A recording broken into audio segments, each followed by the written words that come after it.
Hello, everyone. Yes, my mic is on. Yes!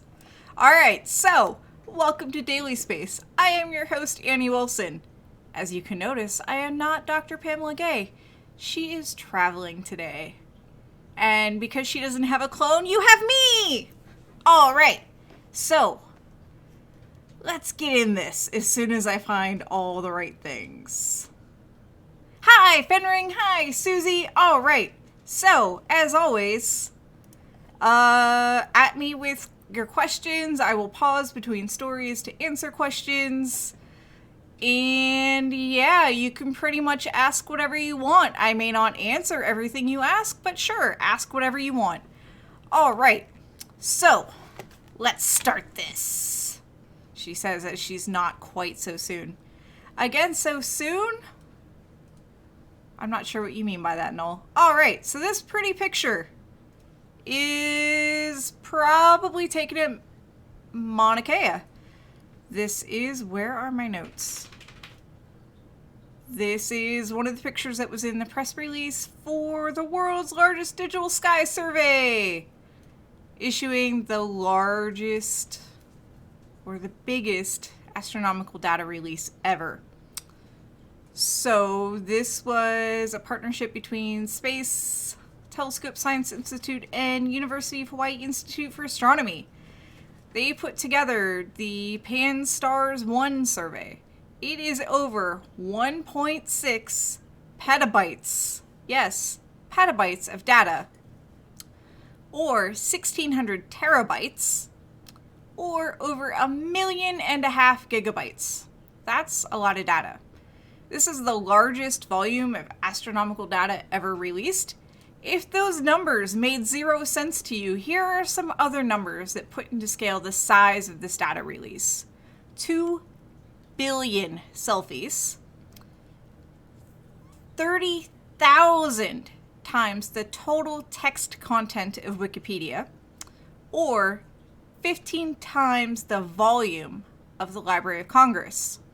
Just let that settle. Personally, I like thinking of 1,600 1 terabyte hard drives just all piled up. Because that's a lot of data, and that's how my brain makes sense of this data. So, this whole survey took 4 years to complete. They scanned the sky a total of 12 times using 5 different filters. Yes, 5 different filters. There are 3 billion separate objects or sources, including stars, galaxies, and various other objects. As one database engineer related to the project, Conrad Holmberg, said, "We put the universe in a box, and everyone can take a peek." So, let's take a peek, shall we?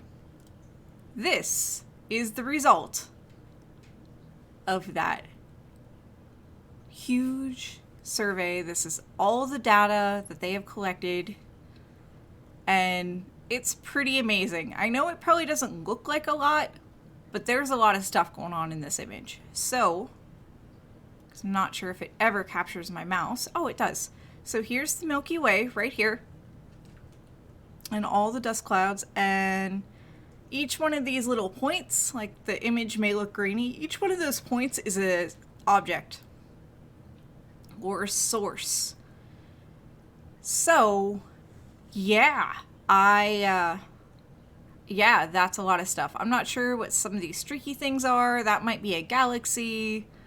That might be like a globular cluster galaxy, but there's a lot going on in this image. And this image is the culmination of, again, 2 billion selfies worth of data. Data. Words are hard. Anyways, oh no, I lost everything. Ha ha ha ha ha. Anyway, so yeah, now I'm going to scroll through chat and read your questions. So, Noel asks, how many spherical cows is that? I don't know that. Somebody's asking, how much is that in blue whales? I don't think you can use the weight or volume of a blue whale as a measure of data.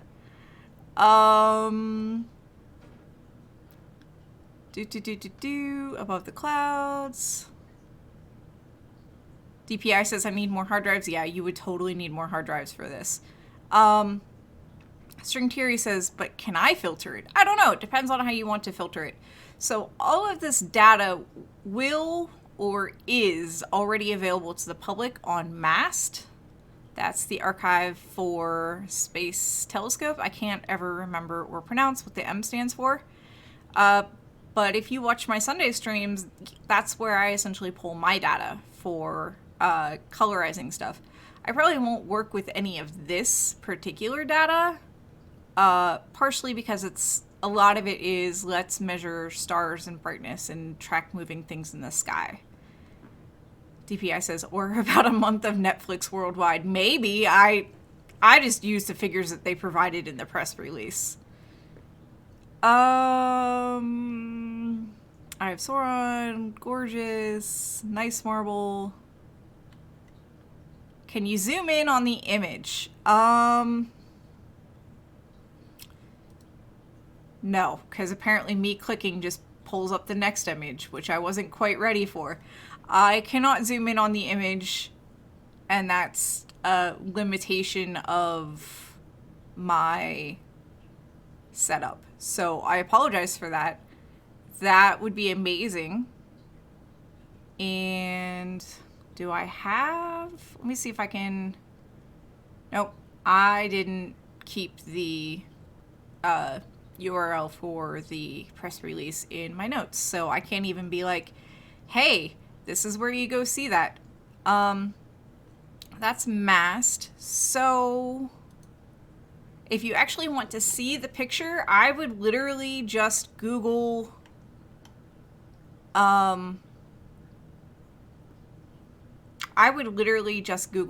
largest astronomical data set ever, or Pan-STARRS 1.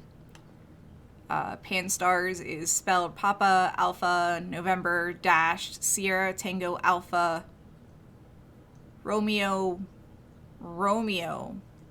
Sierra 1, the number 1.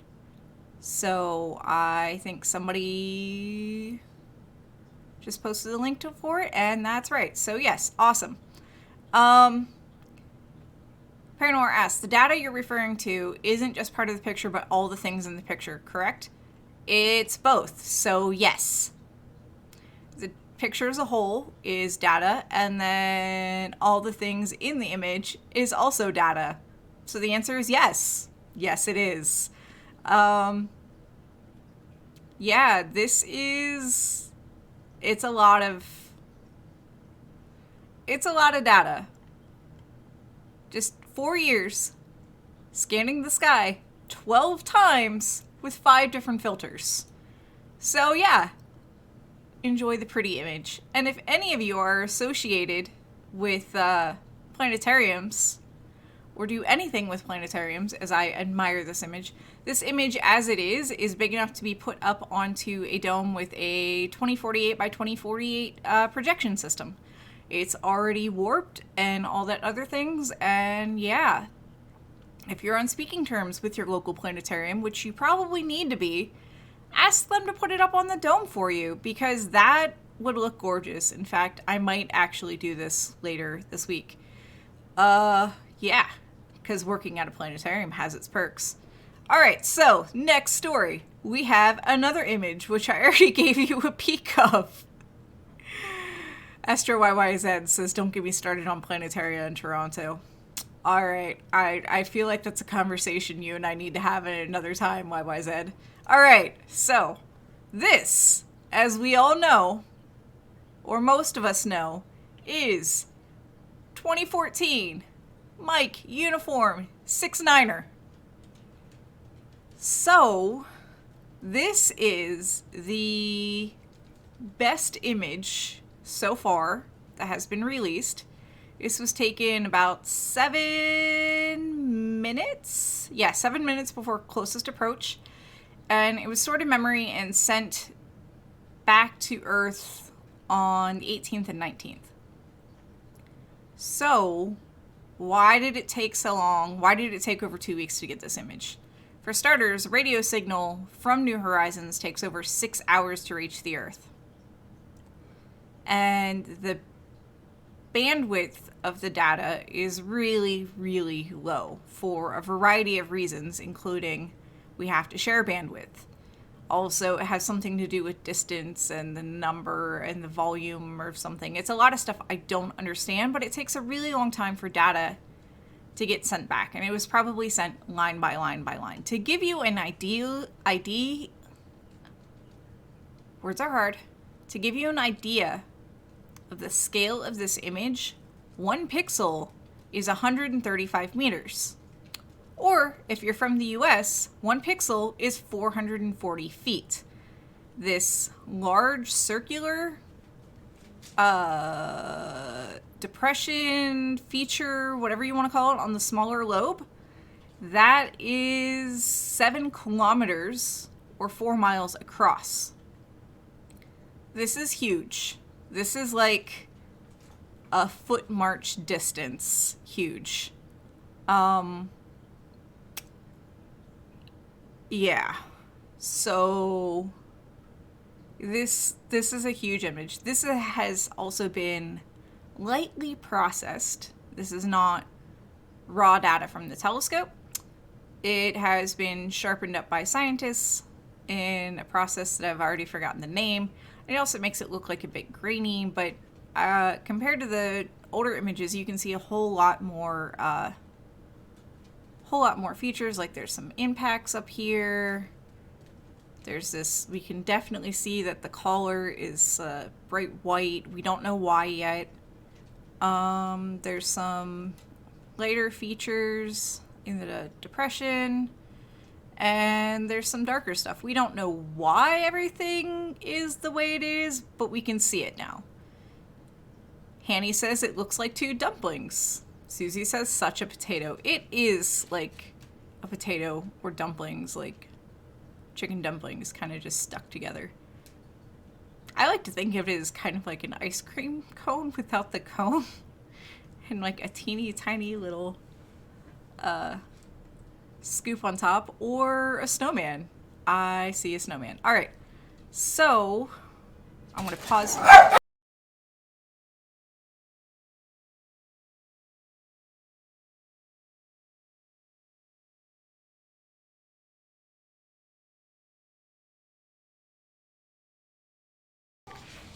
The dogs had strong opinions on me reading questions. So I'm going to pause now and read questions.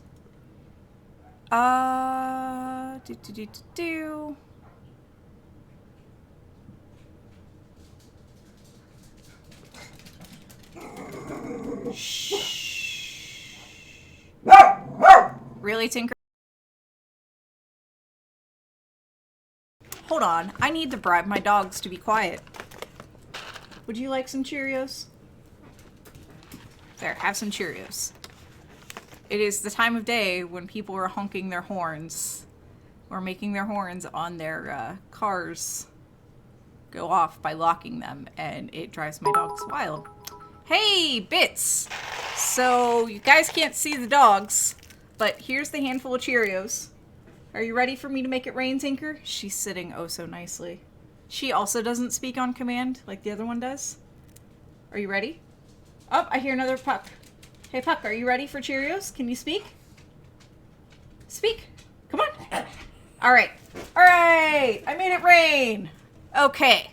So, now back to chat. Hanny says, my new favorite snowman. It is totally new favorite snowman. B. Scott says, New Horizons. Yes, this data is from New Horizons. Spherical cows with dents. Indeed. Astro B says, hi, please tell me how big and powerful communication equipment would have to be to send and receive to Alpha Centauri. I have no idea. I think we could probably do it with what we have now. It'll just take forever to get there. Paranor says, bandwidth is between 100 and 150 baud, if memory serves. For those of you that don't remember, like actual dial-up modems, that's really, really slow. All right. 2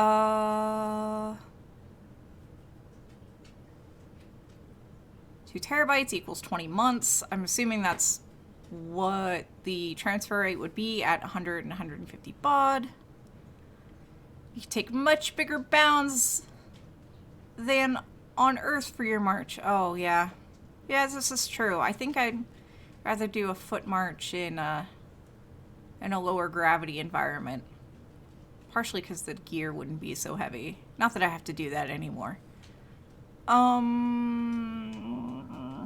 Walking around, it must have some weird gravity directions.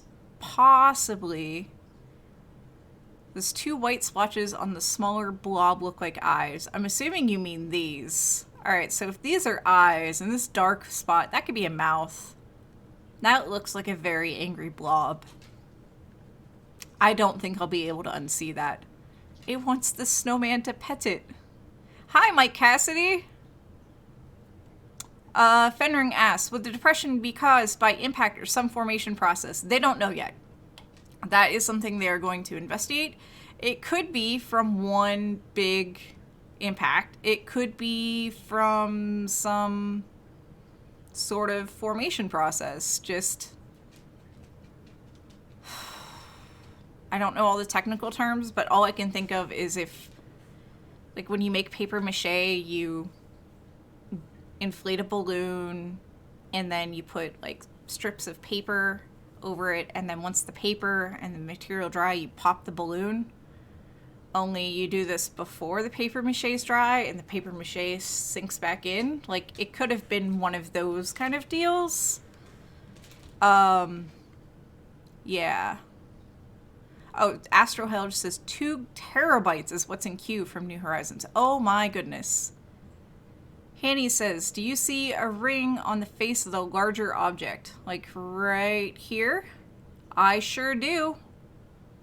I have no idea what any of that means, but yeah, my brain's like, okay, here's a parenthesis, and here's a parenthesis, and another part of my brain's like, just draw lines and it's a ring. Inflate balloon wire mesh. Winky face. Alrighty then. Okay, so. Larry Weird and Proud says, present tech to send data to Alpha Centauri would be but a bit per hour. Oh my goodness. 8.5 years return time. Oh my. Alright, so. Moving on. This is an Apollo 14 lunar sample. Cool, right? But it's not from the moon. You're like, what? How? You just told us it's a lunar sample. How is it not from the moon? This is possibly the oldest rock from Earth. All right, cool. How did we find it? Scientists found evidence that about 4 million years ago, an asteroid or comet hit the Earth, which caused a large impact and sent debris into space. Okay. This led to a challenge from Dr. David King to find a piece of the Earth on the moon. Okay. Team members working at Swedish Museum of Natural History and Curtin University in Australia found this rock mixed in with other lunar samples from Apollo 14. Okay. So how do we know it's from the Earth? It's composition, actually. Geologists, and I'm sure if there are geologists out there in chat, are going to be super thrilled with this and would totally geek out about it. I don't know enough geology to even be dangerous. So, it is composed of quartz, feldspar, and zircon. These are all materials that are commonly found on Earth, but are rarely found on the moon. So, okay. So that's enough to say we're fairly certain from Earth, but they also did some further chemical analysis and found that it crystallized in a terrestrial-like oxidized system at terrestrial temperatures. Okay. That's just the very difficult way to say that it formed in Earth-like conditions with an oxygen environment and at Earth-like temperatures. So, yeah, that's cool. That's super cool. That also narrows down the possibility that it formed on the moon, because even though we're like 90, let's just say 98% sure that it formed on the Earth, for us to even say that it formed on the moon would radically change our understanding of the moon's geology. So let's take that 98 and put just 99.9 repeating percent that came from the Earth. Okay, so cool. It came from the Earth. It was ejected from the Earth, but isn't the moon far away? Yes, the moon is far away now. But 4 million years ago, the moon was much, much closer. Now the moon is like about 3 times further away than it was 4 million years ago. So that it had a very short distance compared to now to travel. So, and this graphic, you can see relative apparent size from the moon from the Earth. Today, it looks pretty small. The time of impact, it would have looked pretty large in the moon. Here's where the moon is today, and here's where the moon would have been around the time of impact. So much, much closer. Much closer to the Earth. So I'm going to go back to chat, and because that was actually the last slide, transition back. I'm going to read some questions. Did I say 4 million? You want to know what? There's an easy way to solve this. I may have transcribed it wrong. So let me look. You're right. I did mean to say 4 billion, not 4 million. You are totally right. So I'm going to share this link in chat. 4 billion. 4 billion. That is my bad. It is 4 billion, not 4 million. Words are hard. Words are hard. All right, so yes, 4 billion years ago, not 4 million. I am not a geologist, and I apologize profusely. All right, so thank you for the correction, Noel, and there's the link if you guys want to read the entire article, because there's a whole lot more information in there than what I shared. I just essentially gave you the highlights of, hey, yeah, this rock, it's from Earth, but we found it on the moon. Gem Doctor says we have rocks older than that. Older than 4 billion? I am literally going off the press release. When was the moon formed, supposedly? Oh my, now I'm out of my depth. And Gem Doctor, zircons from Oz are more than 3 billion years old. Yeah, they're saying this is closer to 4 billion, and this is also why I said possibly. I don't know the specialties of the Hartz Mountain Range in Australia has zircons 4.4 billion. Okay, so yeah, that's cool. I don't know if they ever did any sort of dating to see if it's that old or older, but that's cool. Hanny asks, would the moon have completely cooled down by then? I don't know enough geology to answer that question. I really don't. I'm assuming so, because the way that they found this was by looking at lunar impacts on the moon.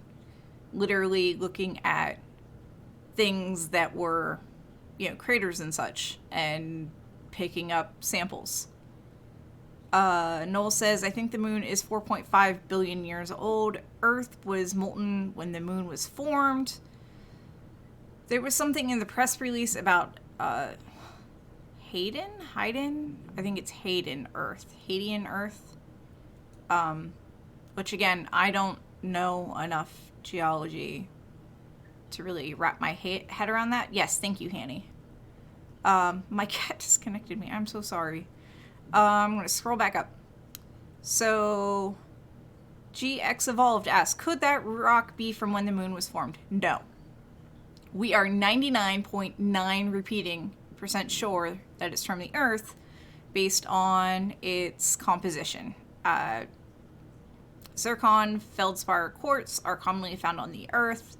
They're very, very rare on the moon. Additionally, chemical analysis showed that it was formed in Earth-like conditions. So,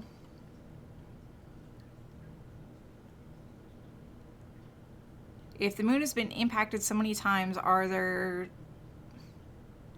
I'm assuming samples, like, I'm going to take that word that you used, Gem Doctor, and just replace it with sample. Are there samples all over the surface? Possibly. Possibly. Oh, could we tell if the rock was molten when it hit? It was crystallized. It crystallized and cooled down, with like an Earth-like atmosphere and Earth-like temperatures. The press release does go more into Earth conditions versus lunar conditions.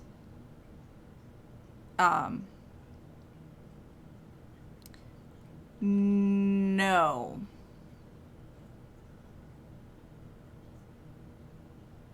The press release did say that there was Michael T. Meyer says, I suspect this rock may have been knocked off the Earth by a meteorite after the Earth had an oxygen atmosphere and the moon had solidified. Wow. That's my understanding of it, Michael.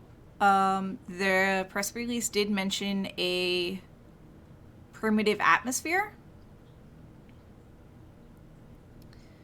Tektite is ejected matter that returns to the Earth molten, a moldavite, australites, etc. Okay, cool. I learned a new thing. Hooray! I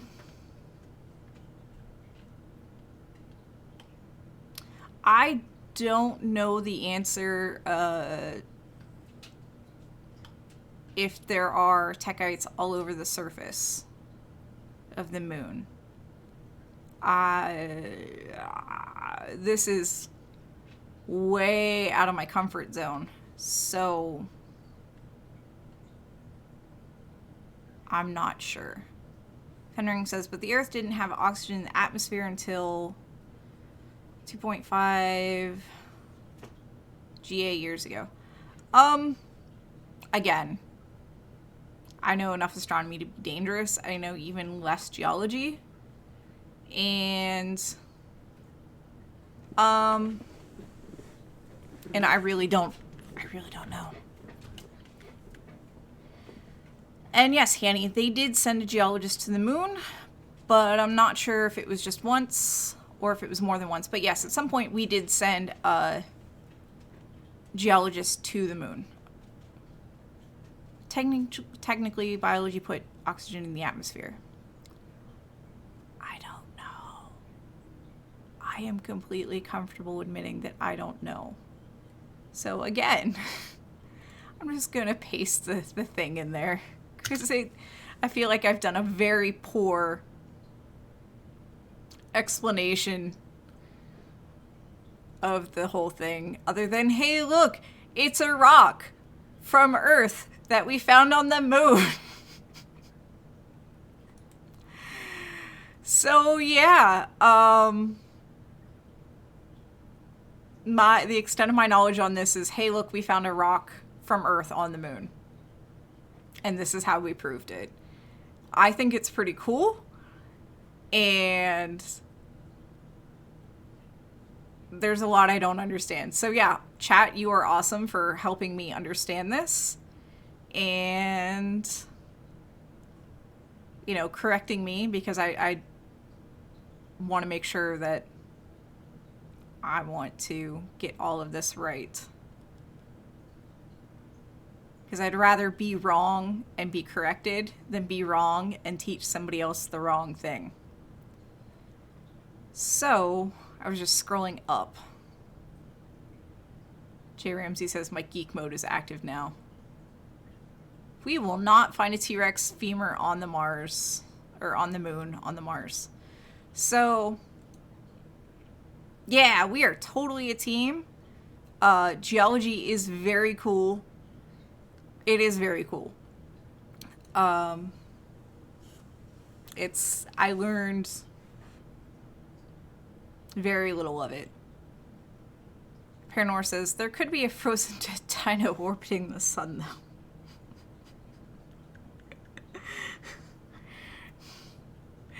Now all I can think about is the fact that we left poop on the moon.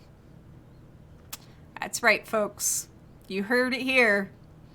On CosmoQuest Daily Space, astronauts have left poop on the moon.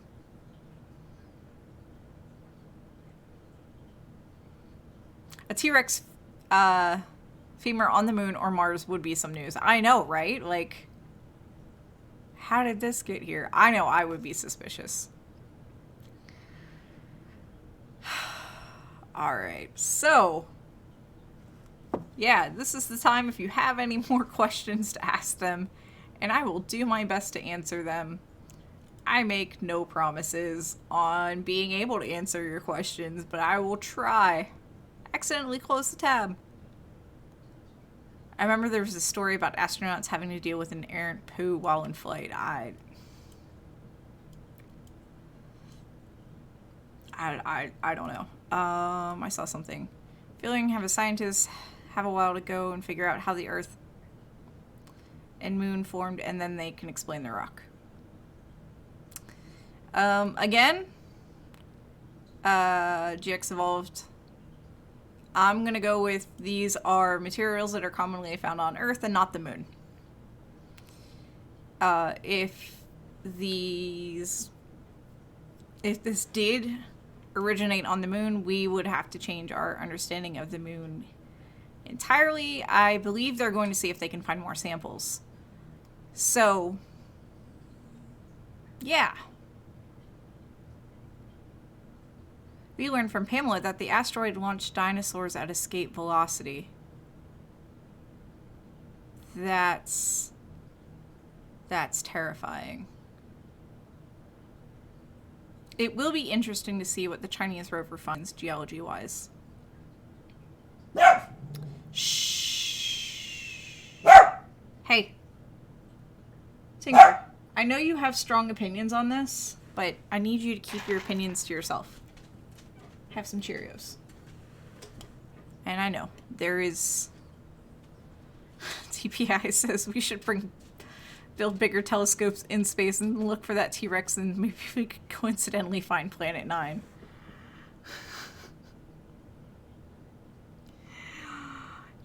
I really hope that Chinese rover doesn't find poo. That would be terrifying. We know where the poo is. Poo, I think, is around Apollo lunar lander sites. So, yeah, we know where the poo is, trust me. I'm always amused by, like, fossilized poo, though. When I see it in museums and stuff, like, I make sure I point it out to the little kids that are around. And sometimes the kids are like, oh no! And sometimes the kids, like, go and find their adult and they're like, hey, this is fossilized poo. So, yeah. Larry Weird and Proud says Tink needs his own podcast. Tinker does not need her own podcast. Oh my goodness. Corporates are cool. They are cool. Jerry Ramsey's dog bark scared the Snickers bar out of me. I'm in my truck listening and it was loud. I'm sorry. And she's a good meter or two away. I know. I love the fancy name for fossilized poo, but still, I feel it's got more of a shock value if I just tell kids, hey, this is fossilized poo. Sometimes they're like, they're really grossed out, and sometimes they're really amused by it. Or, hey, your poo won't fossilize. The conditions aren't right. Go outside. No? Okay. Bribe my dogs. It is so weird to have your poo be your permanent contribution to science. I know, right? GX Evolved. Are there any impact craters that could substantiate the claim it shot up from Earth? Possibly.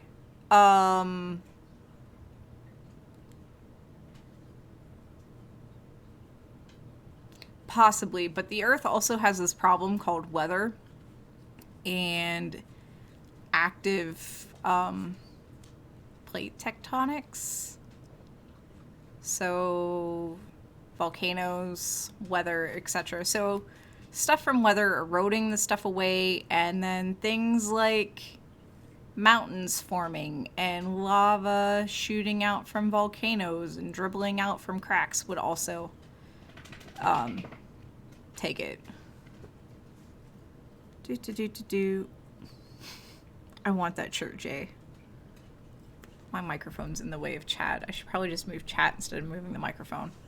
That would be much easier. There we go. Yeah. Mike Cassidy says, from Google, most scientists believe that for half of Earth's 4.6 billion year history, the atmosphere contained almost no oxygen. Blue-green algae became the first microbes to produce oxygen by photosynthesis, perhaps as long ago as 3.5 billion years ago, and certainly by 2.7 billion years ago. Cool. That is definitely good to know. Yes, the maths are indeed known. I think that's what prompted the challenge in the first place, to literally find a piece of Earth on the moon. Like, hey, we figured out that this can happen, so let's go figure this out. And maybe oxidized. I think it said it was oxidized, which I don't think oxygen has to be present in order for something to oxidize. I wasn't the greatest at chemistry, but it did say it oxidized, because we're having this conversation about, you know, when exactly was there oxygen on Earth? Because chemistry, I think oxidized just means something more along the lines of losing electrons. And if it is even plausible that plate tectonics, and see if it is even plausible that plate tectonics covered up this possible impact crater. I'm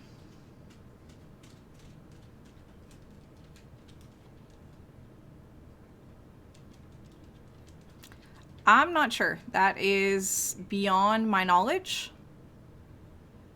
It needn't have oxygen in the air to react with oxygen. Could have been in the water, for instance. Okay. So yeah, it just, the article just said it oxidized. So, yeah, you're right. There would have been, because we've had water for a while. And there would have been water, and there is totally oxygen in water. Alright, so, anyways, I am still pretty wiped out from this past weekend. I'm feeling better. So I'm going to go ahead and wrap it up, because I'm getting to the point where I don't know the answers to your questions. And yeah. Yeah. Drifter has a good point. Land masses that were one time above sea level could now be below sea level and filled in with sediment. There we go. Fendering asks, how much stuff was brought from the moon that there's still so much to discover somewhere? Oh my goodness, that is a very good question. I know there are a lot of lunar samples. I'm fairly certain that every Apollo mission that... No. Fairly certain that every Apollo... Really? Do you want to do this? Really? Anyways, as I was saying, certain that every Apollo mission that landed on the moon brought samples back, because, duh, why wouldn't they?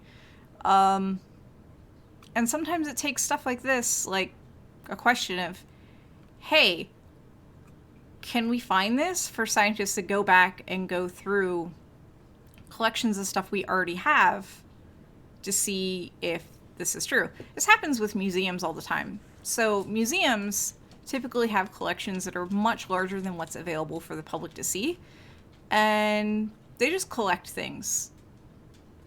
It may not be used for years and years and years until scientists are like, hey, can we go back and look at that thing? And museums are like, Look at all the things I have for you. Look at all these samples I have. Come look at our samples. Come see what you can do. So this is part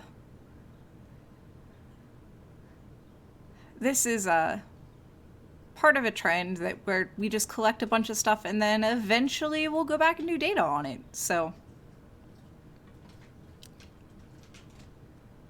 yeah. 382 kilograms of lunar rocks, core samples, pebbles, sand, and dust. Yeah. Yeah, see? I knew it was a lot of stuff. I knew it was a lot of stuff. I am so sorry, Jay. The only way to get her to not bark is to get her up in my lap, and it's way too late for that. She's all the way on the other side. So yeah, that's a lot of stuff. That would be a lot of stuff to go through. So it almost sounds like they found a needle in a haystack, and that's cool. 2,200 separate samples from 6 different exploration sites on the moon. And he says, well, why don't you just bring the whole thing? I know, that'd be nice, right? Let's just stick a hook in it and reel it in like a big fish.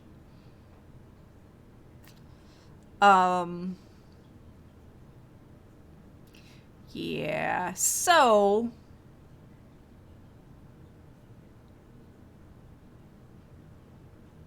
that's a lot of stuff.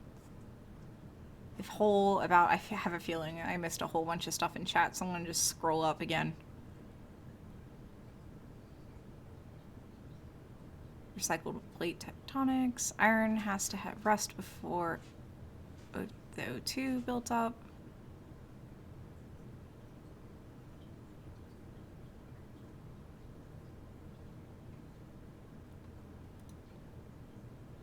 Mike Cassidy says it would be cool if we got some samples from the backside of the moon someday. Yeah, I don't think the Chinese plan on returning samples. I don't think they have a return mission for this.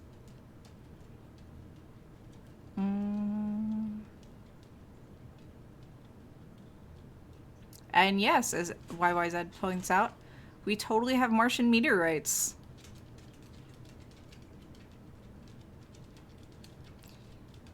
The moon, remember GX Evolved, the moon was way closer to the Earth, you know, that almost 4 billion years ago than it is now. So it's a much larger target. And a gravity well. Yes, yes, yes, yes. Oh, they are? Michael T. Meyer says, Chinese are planning a lunar return mission. It might be Chang'e 5, which I'm sure I mispronounced that. And as String Theory points out, there were a lot of impacts in the early solar system. Oh my, were there a lot of impacts. This is why we ask you on CosmoQuest to do things like circle craters, because oh my, the impacts. Venus, we're just trying to figure out, you know, the order of things that happen in Venus, because there's craters on craters on craters on craters. There's a whole lot of stuff going on there, and we're trying to figure out, you know, what order what things happened. It was, yeah. And there's a lot of impacts on the moon. And the moon is still getting hit with stuff. We actually caught one of lunar impact. Hey! Bits from Fenring! So here's some Cheerios. Puck, can you speak? Because they can't see you. Speak! Yeah? Come on. Tell everybody you're here. Speak! I'm sorry, he's not doing it. Alright, so Bits, I'm gonna make it rain. They're excited. Thanks for the bits. The dogs are excited.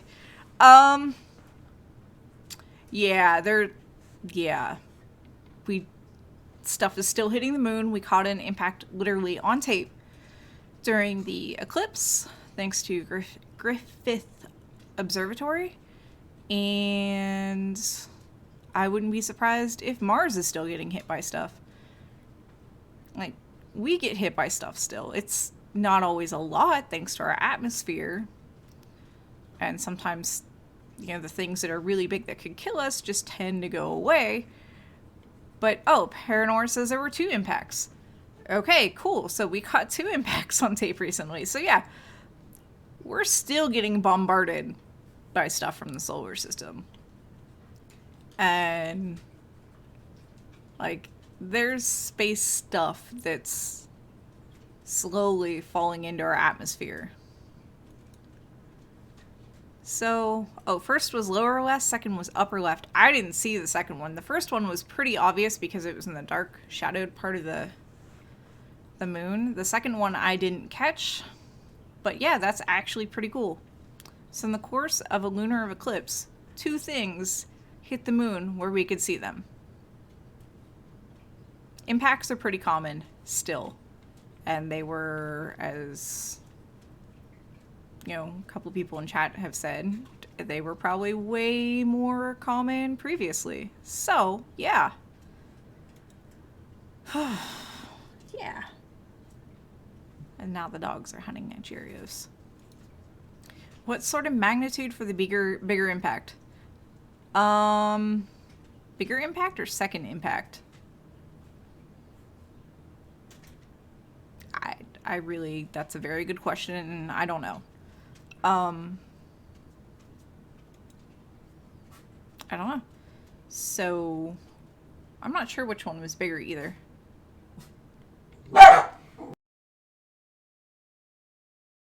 Alright, so my dogs are getting super restless, and poor Jay is probably need to change of pants.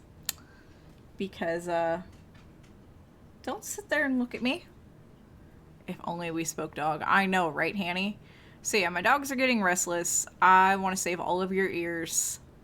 And etc, etc. And we are totally out of my comfort zone as far as questions, as I said before. So I'm going to go ahead and wrap this up as soon as I find all my things. So this is literally your last chance to ask questions. Etc, etc. Etc, etc. As I pull everything back up. Feed pet squirrel. Yeah, pretty much. Only it's, hey, we think we hear something outside. Please toss more Oreos. Cheer. Why do I say Oreos? Because one of the dogs would totally eat Oreos. Feed pet squirrel. So yeah, thank you, Gem Doctor. That actually does make me feel a lot better, because I just feel like I'm floundering. Hanny asks, what does Tink think is inside a black hole? Tinker, what do you think is inside of a black hole? All the food you could eat? Is it all the chocolate you would want to eat? Tinker has a habit of, finding chocolate and eating it. So, TPI asks, why can't they toss Oreos at me? If you were here, I'd toss Oreos at you. And yeah, I know, chocolate is really bad for dogs. That doesn't stop my dog from hunting out chocolate. It is a problem. My dog has a problem. My dog has a problem. So yeah, with that, this has been a production of Planetary Science Institute in beautiful, sunny Tucson, Arizona, which also happens to be where Pamela is traveling today to. And also in conjunction with Youngstown State University in still very cloudy, very cold Youngstown, Ohio. Yeah. Y'all are pretty awesome. Thanks for tuning in. And things of that nature. And bye.